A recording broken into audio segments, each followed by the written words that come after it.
Buonasera e ben ritrovati con l'informazione flash di New Sicilia, i principali titoli del pomeriggio. La continuità territoriale per l'aeroporto di Comiso funziona.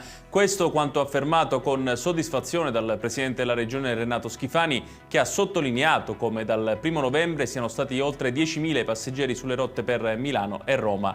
In particolare il collegamento diretto Comiso-Milano-Linate ha registrato una percentuale di riempimento del 99%.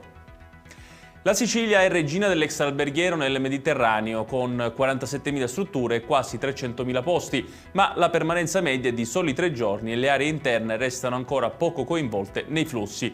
Questo quanto emerge dal report dell'Osservatorio sul turismo dell'economia delle isole, presentato alla 9ª edizione della Borsa del Turismo Extraalberghiero di Confesercenti in corso a Palermo.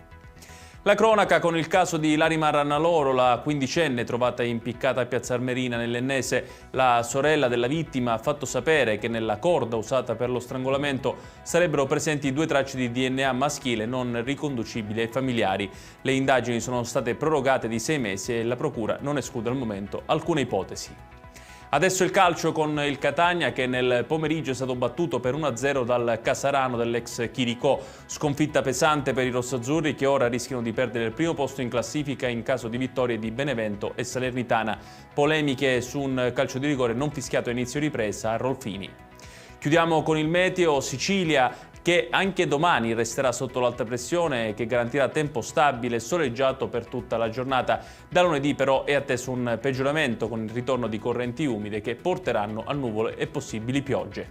Ed è tutto per questa edizione, tutti i dettagli su queste notizie li trovate come sempre sul nostro sito www.newsicilia.it. Grazie per averci seguito e buon proseguimento di serata.